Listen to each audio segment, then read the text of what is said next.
우리 추수감사절이면서 우리 교회가 그동안 우리 성도님들이 기도하면서 수고한 흩어진 양찾기 운동 오늘 마감하는 날입니다. 그래서 그 마감과 관련된 말씀을 좀 함께 나누려고 합니다. 한 가지 예화를 좀 먼저 말씀을 드려야 될 것 같습니다. 지금부터 한 50년 전입니다. 1972년도에 1월 달에 일본 텔레비전에 아주 상당히 충격적인 뉴스가 하나가 소개되었습니다. 당시에 이제 나이가 58세이고 키가 167cm 되는 그 작은 키에 아주 창백하고 초췌한 한 남자가 소개됐는데요. 이 사람을 통해서 일본 사람들이 너무나 큰 충격에 빠지게 되었던 것이죠. 이 사람 이름은 쇼이치 요코이라고 하는 사람인데요. 제가 당시 사진에 나와 있던 것을 스크랩해 왔습니다. 바로 저렇게 생긴 사람입니다. 이 사람은 남태평양에 있는 괌이라고 하는 곳에 2차 대전 때 징집이 돼서 파병을 갔다가 그곳에서 3년 복무한 일본군 병장이었습니다. 사실은 이 사람은 전쟁 중에 자기가 속한 부대가 패하니까 밀림 속으로 도망을 쳐서 그곳에서 자그마치 28년 동안을 두려움 속에서 전쟁에서 잡히면 죽을지 모른다고 하는 그 공포, 두려움 속에서 제대로 먹을 수가 없겠죠. 야생 생활을 28년을 하다가 1972년도에 그 괌 어부들이 새우잡이를 나가는데 그 새우잡이 어구를 이렇게 수리하고 좀 손질하다가 이 사람을 발견한 것입니다. 발견했는데 그냥 순순히 그 앞에 온 것이 아니고 굉장히 아주 도전적으로 대했던 것 같아요. 그래서 여러 사람들이 합세해서 체포를 해서 확인해 보니까 바로 일본군이었고 28년 동안 굴 속에서 저 옆에 그 굴이 나오죠. 저 굴 속에서 28년을 살았던 사람이다 하는 것을 알게 된 것이죠. 그러면서 그것이 일본 뉴스에 나오게 된 것입니다. 괌에 사는 사람들에게 발견되기 전까지 그 사람은 숨어서 살았습니다. 그리고 전쟁 중이었다고 생각했습니다. 자기가 발견되면 죽임당할 것이라고 하는 공포감 속에서 살았는데요. 자그마치 28년을 그렇게 살았던 것이죠. 그런데 1944년에 그가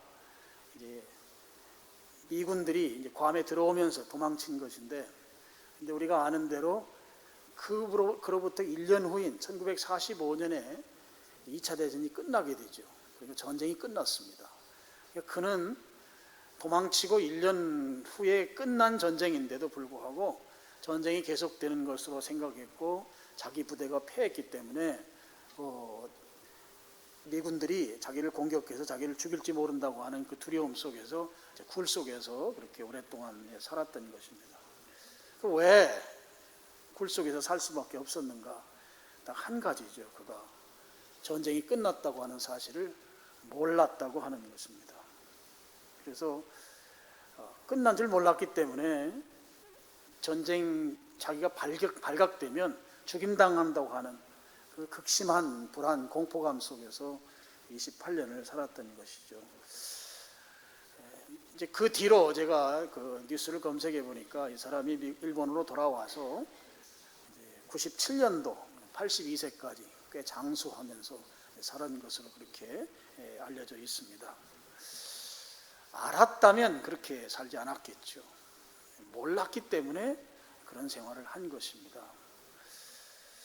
오늘 우리들도 이 현세를 살아가는데 우리 잘 살고 있습니다. 잘 사는데 우리가 모르는 것들이 많이 있죠. 또 몰라도 우리가 잘 살아갑니다. 근데 우리에게 꼭 알아야 될 한 가지가 있다.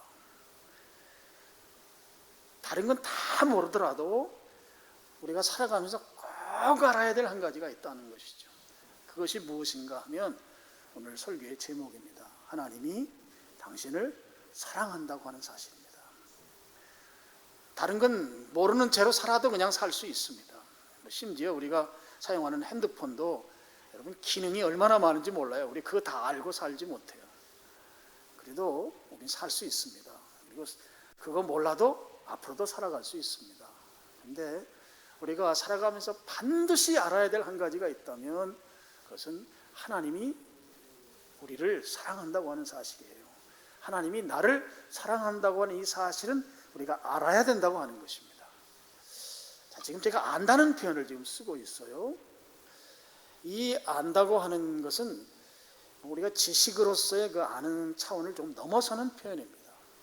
내가 체험적으로 아는 알을 말해요.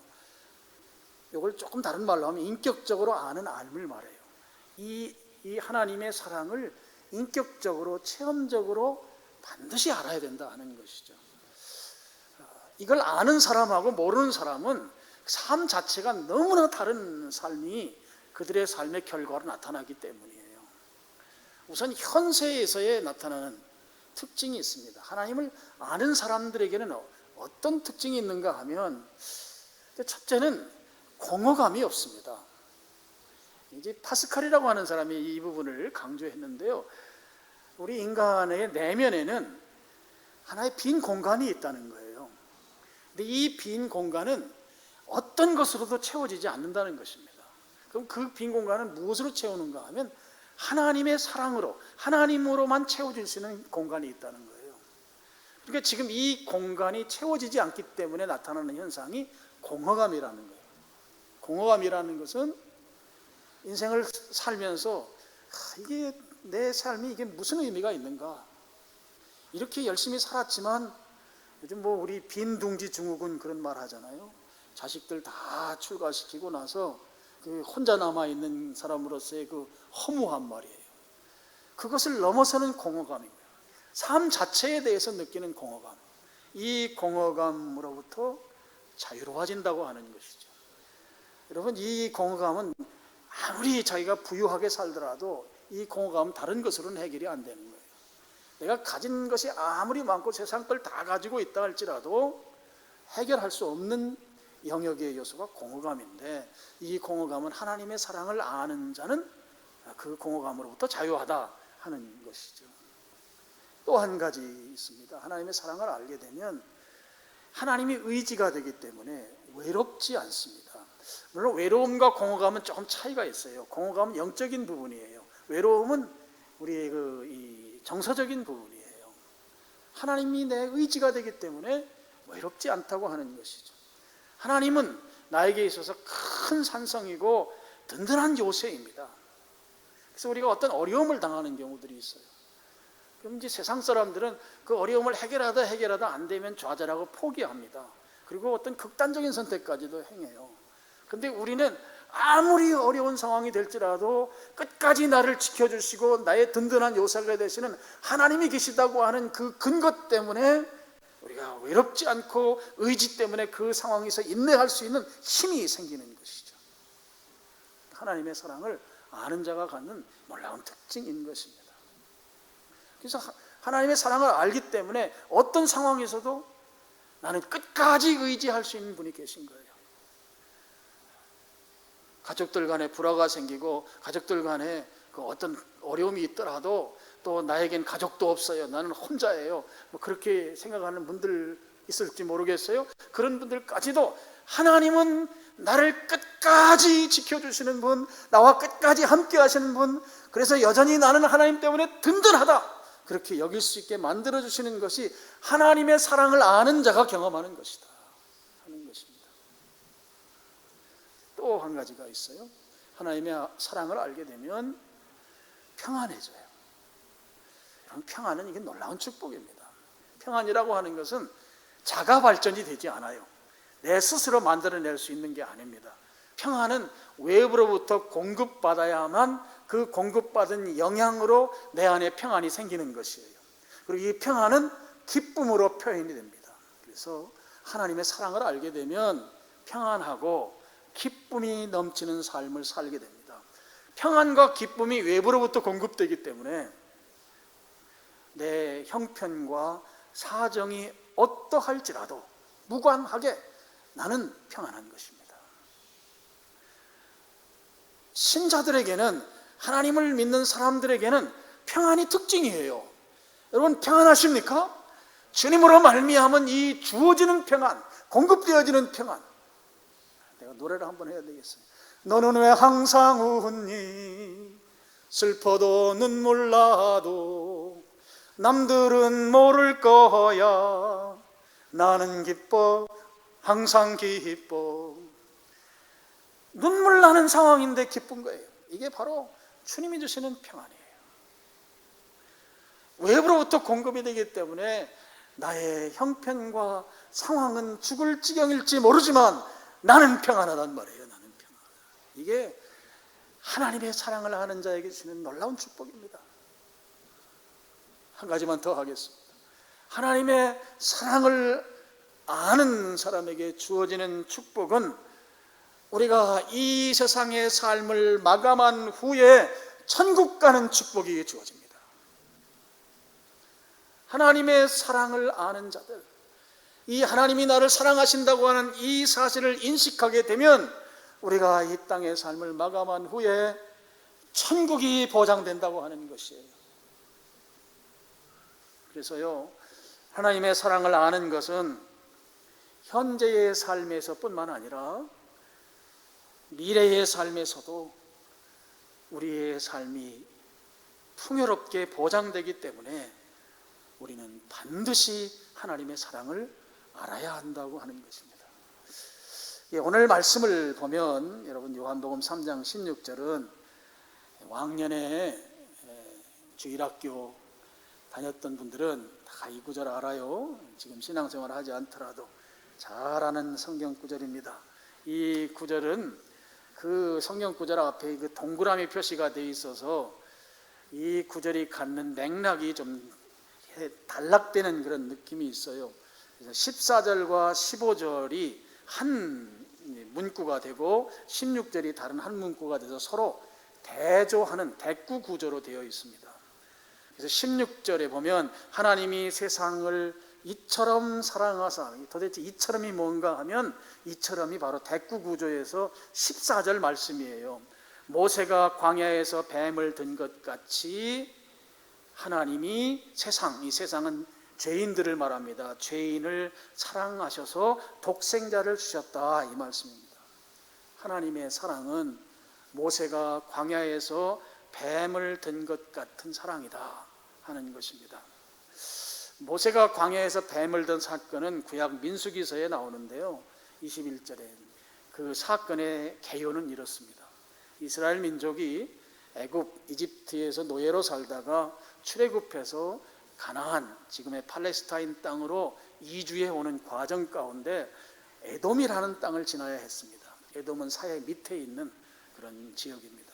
그래서 그 지역이 왕의 대로라고 하는 길이 있어요. 아주 고대부터 있었던 길입니다. 그 길을 타고 이제 가나안 땅으로 가기로 했는데 에돔 왕에게 야, 니네 땅을 좀 지나갈 테니까 길을 내줘라 그랬어요.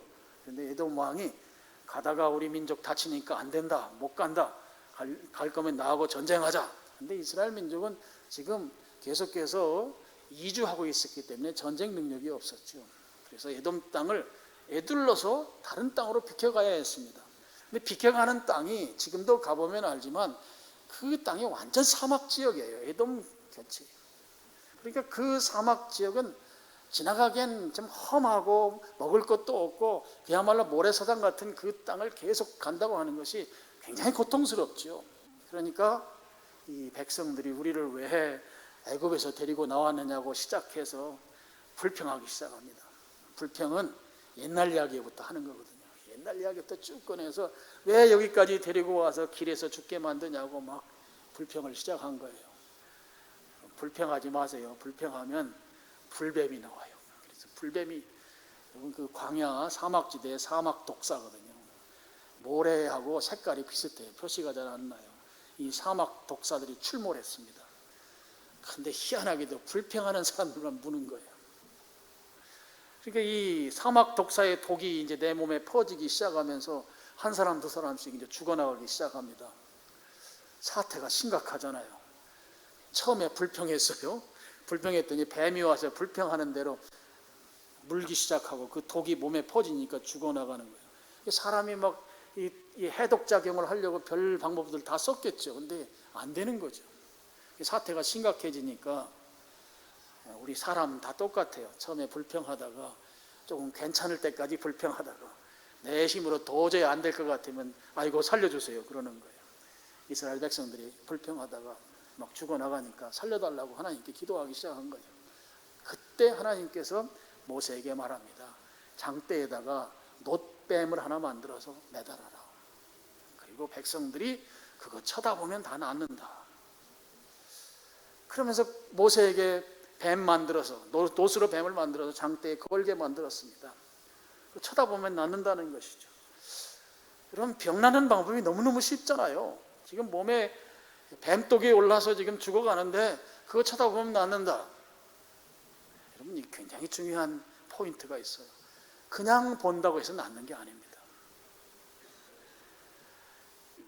그 놋뱀 달린 장대를 쳐다볼 때에는 하나님이 이 독으로부터 자유롭게 하고 이것으로 죽지 않게 해주신다고 하는 그 믿음으로 쳐다봐야 되는 것이에요.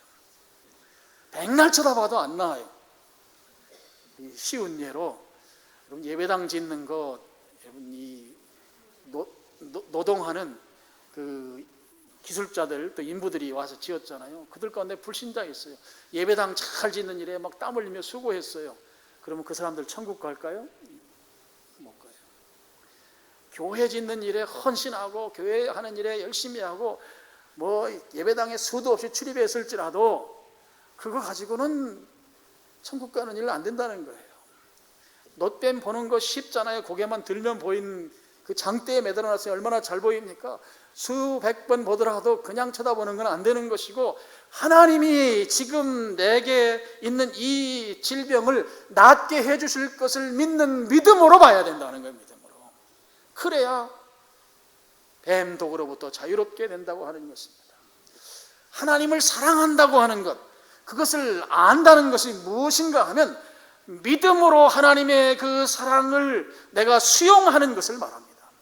하나님이 나를 사랑한다고 하는 이 사실, 그 사실 가운데에는 오늘 말씀에 보면 독생자를 주셨대요. 그리고 14절에 보면 인자도 들려야 한대요. 그 십자가에 죽으신 그 예수님을 믿음으로 내가 받아들이는 것을 말하는 거예요. 그래야만 어떤 일이 벌어지는가? 16절 하반절에 보면 그를 믿는 자마다 이렇게 되어 있잖아요. 그를 믿는 자마다.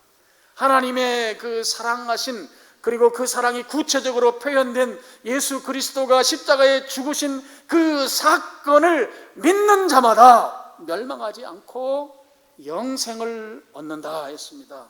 여러분, 영생, 영원히 사는 삶을 말합니다. 여러분, 영원히 산다는 말은 무슨 말입니까? 현세에 사는 삶으로 전부가 아니라는 것이죠. 오늘 우리가 이 땅에 사는 삶으로 전부가 아니라고 하는 강력한 메시지입니다. 영생은 죽음 이후의 삶까지도 관할한다는 것이에요.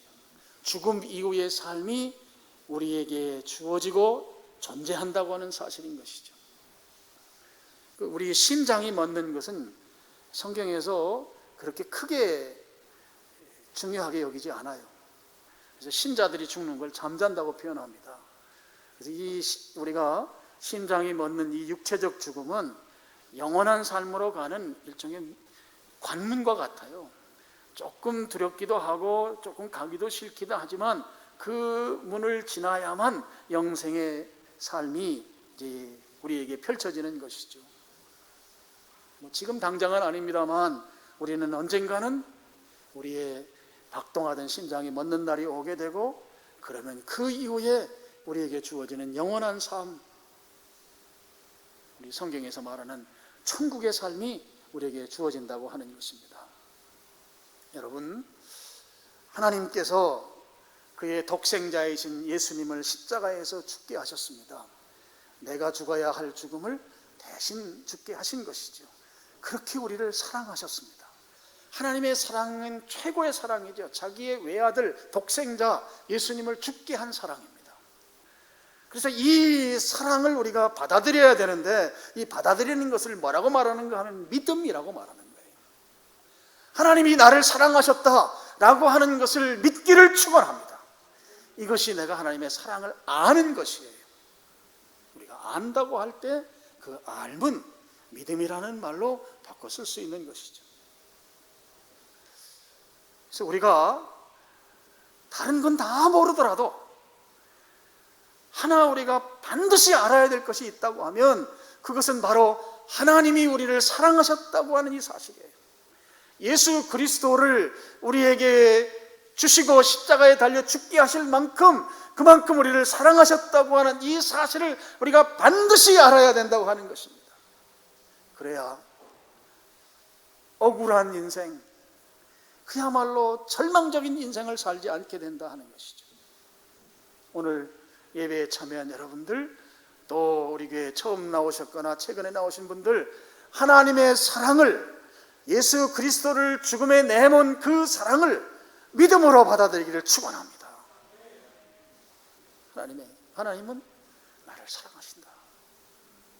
이 사실을 여러분이 확실하게 여러분 삶 속에 믿음으로 적용시킬 수 있기를 축복합니다. 제가 이제 목회를 꽤 오래 했잖아요. 이렇게 하면서 사람들과 대화를 나누다 보면 이렇게 말하는 분들 계세요. 나 믿고 싶은데 안 믿어져서 못 믿겠다. 그러는 분들이 있습니다. 하나님이 도대체 믿어지지 않는다. 이렇게 말씀하시는 분들에게 제가 한 사람을 소개하고 싶습니다. 여러분이 잘 아는 분입니다. 팡세라고 하는 책을 썼고, 이분이 한 말 가운데 아주 유명한 말이 있죠. 인간은 생각하는 갈대다. 이 말을 한 블레이즈 파스칼입니다. 이 파스칼은 프랑스 사람인데요, 지금부터 360년 전에 살았던 사람입니다.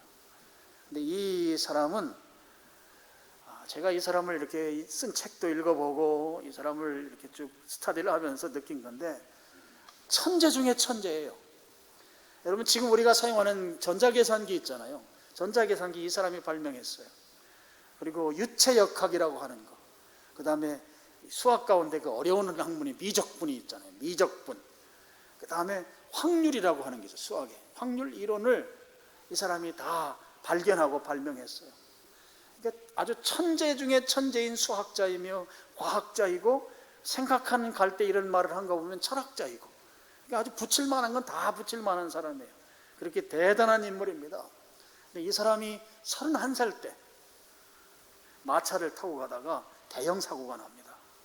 그래서 마차가 뒤집어지고 마차를 끌고 가던 말이 죽임당하고 죽게 되고, 이 사람은 그 상황에서 겨우 아주 간신히 목숨을 구하는 그런 경험을 하게 됐습니다. 당신은 프랑스든지 독일이든지 스위스든지 이 유럽이 기독교 백그라운드에 있었기 때문에 다 태어나면서부터 기독교 신앙 가운데 있어서 웬만하면 다 신앙적인 그런 문화 속에서 살던 때이거든요.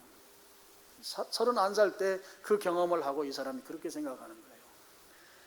내가 죽을 목숨이었는데 하나님이 살려주셨다. 하나님이 나를 살려주신 이유가 있을 것이다. 그 하나님이 살려주셨다고 하는 그 확신을 가지고 31살부터 이 사람이 39살 젊은 나이에 죽습니다. 자기 죽을 때까지 복음을 위해서, 복음 전하는 일, 예수님 하나님을 위해서만 일생을 살게 돼요. 그러면서 팡세도 내용을 보면 다 복음적인 내용들, 신앙적인 내용으로 되어 있습니다. 아주 좋은 고전이죠. 여러분 꼭 읽기를 바라요.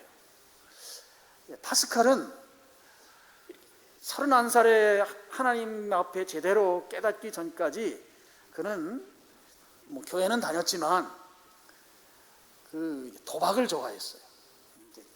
유럽의 도박장은 도박도 하면서 또 술도 마시면서 또 춤도 추고 노래도 하고 하는 그 연애 파티가 있었던 것 같아요. 그래서 그런 장소에 가는 걸 굉장히 좋아했다고 그래요. 여러분, 이 도박하는 거, 내기, 영어로 베팅이라고 하잖아요. 이 도박을 하는 사람들은 내가 돈을 딸 수 있는 확률이 높은 곳에다가 돈을 걸죠. 그래서 이 도박사들, 도박하는 사람들이 이제 그렇게 내가 어떻게 하면 돈을 딸 수 있을까 하면서 가장 확률이 높은 데다가 이제 돈을 거는 거예요. 그 모습을 이제 보고 이제 이 파스칼도 자기도 이제 연구를 한 거예요. 어떻게 하면 돈을 딸 수 있을까? 그러면서 이제 승률이 높은 거에 대해서 생각을 하고 하면서 이 머리 좋은 파스칼이 도박하면서 만들어낸 수학 학문이 뭔가 하면 확률 이론이에요. 오늘날 수학책에 나오는 확률 이론은 파스칼이 만들어낸 것입니다. 돈 많이 따려고 시도했던 이 연구가 결국은 수학의 확률 이론이 된 것이죠. 확률이라고 하는 것이 도박장에서 나온 것이지만 파스칼이 그걸 이제 연구해낸 이론이지만 이걸 가지고 이 파스칼이 구원을 설명하는 거예요. 복음을 설명하는 것이죠. 그래서 여러분, 오늘 나는 믿고 싶은데 안 믿어진다, 도무지 하나님에 대해서 믿지 못하겠다, 뭐 이렇게 생각하시는 분들은 지금부터 제가 설명하는 이야기를 좀 잘 한번 들어보시죠. 파스칼이 하나님과 사람 사이의 관계에서 이 믿음과 연결시켜서 4가지 경우의 수가 있다 그랬어요. 이 경우의 수란 말은 결과가 나올 수 있는 걸 말이죠. 주사기를 던졌을 때 1에서부터 6까지 나올 수 있는 경우의 수 하는 그런 경우의 수입니다. 수학 용어죠. 좀 죄송합니다, 이런 말을 사용해서. 이제 파스칼이 쓴 말이니까.